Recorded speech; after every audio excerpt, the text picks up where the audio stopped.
Bulletin Man joins you on this Tuesday, the 23rd day of March, 2010. Oh, I am tired. Excuse me. My goodness gracious. Finally got some sleep last night. Man, Jill's still in jail.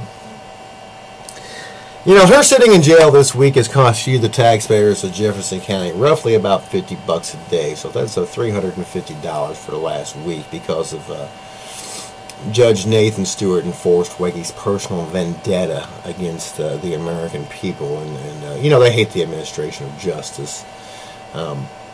We made it very clear in my filing I filed last Monday that there no crime has ever occurred in any drug possession or DWI or any type of victimless crime. You have to have a victim in order for there to be a crime.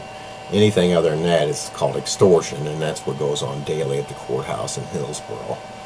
And I really don't expect Judge Stewart to do anything. You know, they think they're high and mighty, and that, you know, I mean, they don't have to count. They don't talk to the people. They don't have to count the people.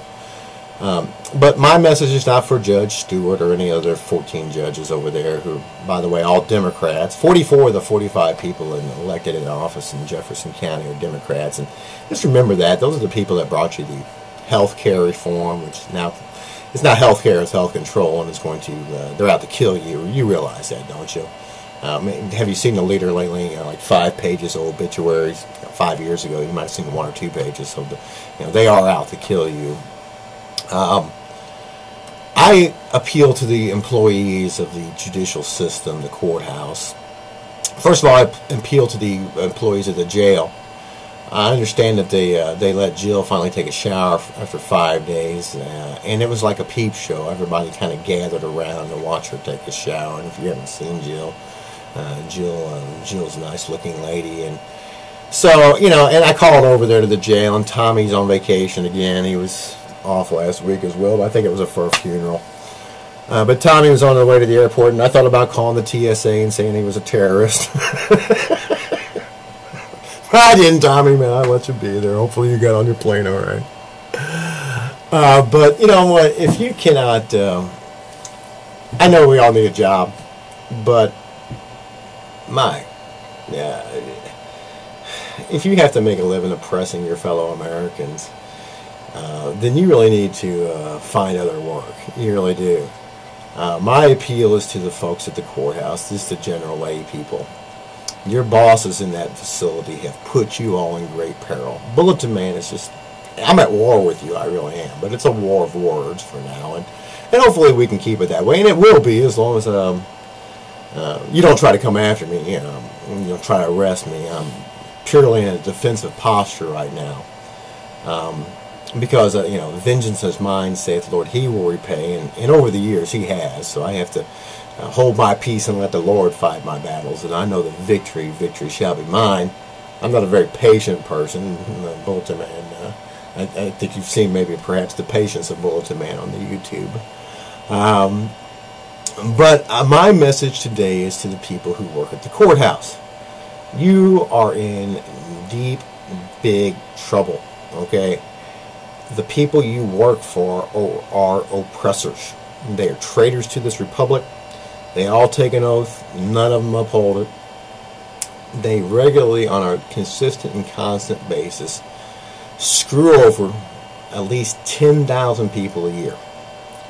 Now, the odds of 1 or 2 or 3 or 4 or 5 or 100 of them going berserk and coming into the courthouse and killing so-called innocent people, because I really don't think you're innocent if you're working at the courthouse anymore, or you won't be after you've first seen this. But I have passed my paper out there for 14 years now, so I mean, you all know what the score is. I mean, that day's coming. It really is, and the little 2 security guards at the front desk, they ain't gonna stop anybody. You know, I mean, they can't stop me. I mean, you can walk into the basement door sometime. So I'm telling you, folks, you better find another line of work. You really should, because you know, like I said, it's not coming from me. I'm a peace-loving guy. Jesus never had to kill anybody. Matter of fact, when he did cut someone's ear off, he healed it. So I try to follow the doctrines of Christ. I'm not Jesus, so you know, I'm far from perfect by any means.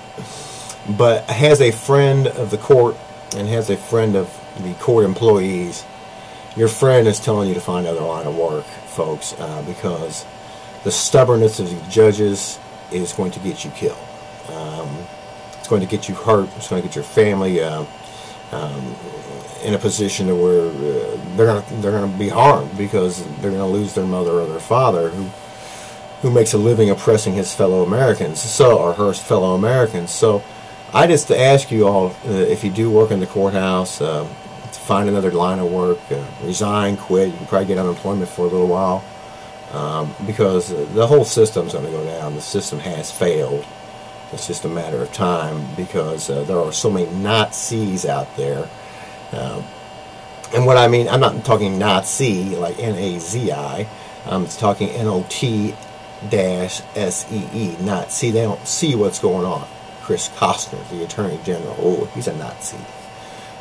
Jay Nixon, he's the chief Nazi over there. We just call him Heil Nixon. I guess he's related to Richard Nixon somehow. He's got to be. Ryan McKenna, he can't pick up the phone and call me back. Huh, Senator McKenna? Yeah, you're a punk too. You know, you really are. Ron Casey, hey man, at least Ron talks to me. Ron ain't gonna do anything for me, but at least he talks to me. I communicate with Chuck. You know, hey, Chuck will talk to me too, but Chuck's the one funding all this stuff, so it's wasting your tax money. I think you guys probably spent about $350 on housing Jill this week over there, all over a personal vendetta because Forrest Wegge's a fraud, and Trisha Stavansky or whatever her name is, she's a fraud too. They don't have no real criminal cases. I mean, the real criminals like Brian Westfall walk the damn streets. So I'm just giving you fair warning that I have been contacted by various militia groups and wanting me to act with them and in concert, but I'm assuming that it's probably federal agents or state agents trying to get me to do something stupid, and I'm not going to do that. Like I said, I am not one for violence at this stage. We're a long way away from that, but that day's coming. It really is. It's just if you make peaceful change impossible, you make violence inevitable. But so my message today is for you folks over at the 23rd Circuit Court: find another job, because or increase your life insurance or whatever you got to do, because you're in a war zone. You really are. And like I said, you're not gonna come for me. I'm a loving guy. I love you. And that's why I tell you enough to get the hell out of there before somebody who doesn't love you and someone who doesn't know Jesus comes busting through the door or driving the Killdozer or something over there to you. So I gotta go. I get the heck out of here. I hope to see you again real soon. And if not, I ask you to tell a friend about the one and only Bulletin, if you would. I am working on the new bulletin. It should be done here sometime this week. God bless you. Have a great day. And as always, tell a friend about the one and only Bulletin, if you would. See you.